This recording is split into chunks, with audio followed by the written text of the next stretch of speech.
Hello, for those of you who don't know me, my name is Natalie. I am a fashion historian and a fashion stylist. I mainly focus on contemporary histories of girlhood as well as the intersection of sports and fashion. And for the past few years, I've been writing a Substack, but I've decided to try my hand at YouTube and see how this goes. The first video I want to start with is an intersection of a lot of my interests. I want to talk about the fashionification of skiing. It intersects a lot of things I'm interested in: personal style, skiing, trend forecasting, trend analysis, and fashion history. So the concept of fashionable ski wear is not new. First time that this was quite prevalent was in Europe in the 1960s. In the 1930s was when skiing started to become more of a leisure sport. Prior to that, like beginning of the 20th century was when it really started to, but the 1930s is when it like really took off. And then it started to just get like progressively more and more popular amongst the middle and upper classes. And then by the 1960s was when it really started to become a fashionable outing, and fashionable wear was part of the skiing lexicon. There are a lot of really iconic images from the 1960s of like Audrey Hepburn, Catherine Deneuve, Brigitte Bardot, like a lot of very famous women at ski hills are wearing ski wear. There's also a really iconic scene in the movie Belle de Jour. The main character, Cedrine, is at a ski hill with her husband, and Catherine Deneuve just, she looks so good. Yves Saint Laurent did the costuming for that film, and the ski look, it's a very like brief part of the film, but the ski wear in it is, oh my god, it's so good, like so juicy.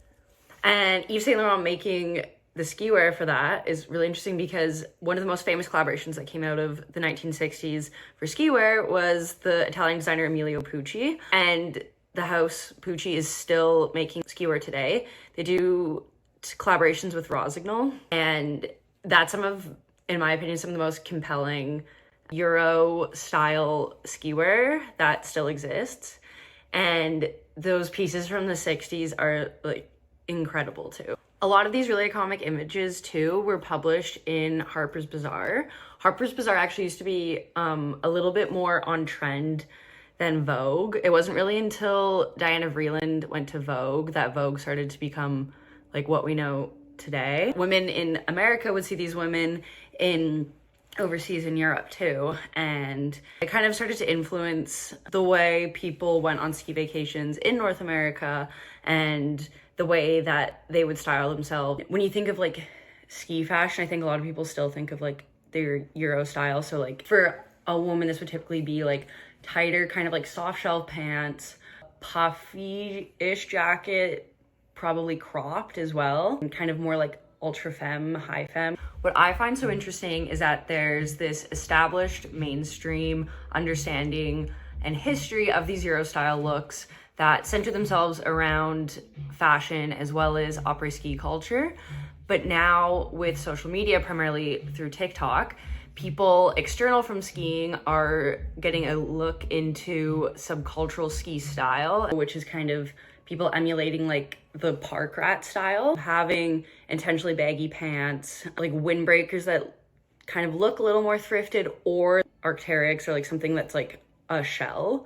Also, this kind of style has been, especially the baggy pants, has been something that's been really big in like the park scene of skiing for a long time. And there's also a lot of trickle down effect from Gorpcore, which has been like in like fashion lexicon for a while. Like Gorpcore is Arc'teryx and Solomon, Mountain Hardwear, North Face, all these like outdoorsy brands being worn outside of their intended context. I used to live in New York, and people in Brooklyn and like Times Square and stuff would be wearing like trail runners or just really heavy duty 3-layer Gore-Tex that was like not necessary, but as a fashion choice, which was super interesting. As someone who came from the subculture of skiing, I very much had a lot of moments of like, my culture is not your costume, which is like so, like I say that jokingly, not actually, cultural appropriation is a real and serious thing. Also, something that's interesting as well is seeing, so the way helmets are worn for skiing, they either have soft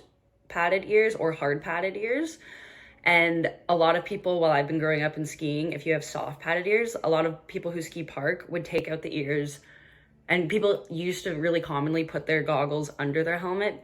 This started with athletes who wanted to wear goggles by brands they weren't sponsored by, and then that kind of just became like very trendy within skiing. Now a lot of people that are like new to skiing and kind of starting to explore it, not really like in the subculture, but are trying to get into it or are emulating those styles, are taking out their soft ears, usually putting the goggle straps over the helmet still, not so much under. Honestly, it's just kind of like more comfortable, I find, to do it over than under. When I was growing up as well, park rat was like really baggy pants, like what we're seeing now, something called tall tees, which were really long t-shirts that like went almost like to your knees, and then huge jackets, like triple XL jackets that would also go down past your knees, but would allow the tall tee to stick out. Something that was really interesting with the park rat was Rastafarian colors were really big, kind of were like synonymous with park rat.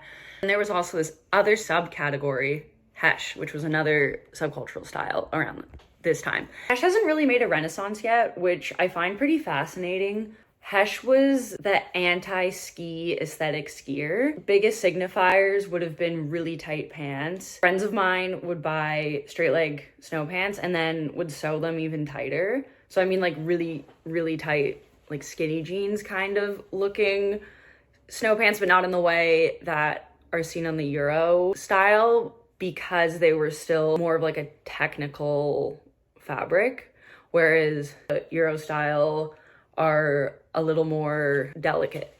Their jackets were either long and would go to about their butt and were usually like earth tones, or they would wear jackets that weren't intended for skiing. So like a biker jacket or a Letterman or a coach's jacket, something that was not meant to be seen in skiing. They would usually have their goggles under the helmet. Same with the park rats, just like a lot more like kind of like Tumblr imagery. I remember the top sheets that were on skis at the time too. Like when Salomon released the Rocker 2 line for the first year, there was like wolves and moons, and like it was like they looked like those like Tumblr Galaxy leggings. Hesh skiers were really associated with skateboarders and skate culture. So that's why I find it kind of odd that it hasn't really made much of a comeback, because skating has been riffed on and emulated by people in their personal style and by fashion brands as well for a decade at least. Skating's kind of always been relevant in fashion. So it's odd to me that this hasn't made a comeback, and I think it's because people are still quite fixated on gorpcore as a pretty overarching trend. Park rats can kind of emulate that a bit with using Gore-Tex, just buying it in larger sizes, whereas hesh, even if you don't want to have like skinny snow pants, if you're not wearing a warm jacket or a jacket that's suited to skiing, it is really tangential to gorpcore. So I think hesh is kind of the one that is the furthest away from big main trends right now of gorpcore and Euro. So that's why I suspect it hasn't made a comeback. These subcultural variations on ski style afford people external from that world, the subcultural capital, to appear as if they are part of the niche parts of the ski world and those subcultures. French sociologist Pierre Bourdieu coined a term cultural capital to talk about the way people have different signifiers that allude to different statuses within separate parts of society. But he's really classist and kind of a bore. So another sociologist, Sarah Thornton, expanded on a lot of Bourdieu's work to account for media and youth culture. And she then coined the term that I just used, subcultural capital, which takes into consideration for often overlooked parts of culture that were definitely overlooked by Bourdieu. And this term is used a lot in fashion sociology and fashion history to think about the perpetuation of trends and just kind of the way your cachet, or if you know value, helps you within subcultural settings. Yeah, that is my abridged, overarching history of ski style from the 60s until present. Let me know if you liked it. I guess let me know if you didn't. I'm gonna keep doing this even if you didn't like it, because I liked it, so too bad. I don't even know how many people will watch this, probably just my mom, which is sick though, shout out mom. But yeah, let me know if you had questions as well, or if you want me to dig deeper into any parts of what I've touched on today or anything, because I can talk about this ad nauseum, so I'm always happy to do so. Like and subscribe.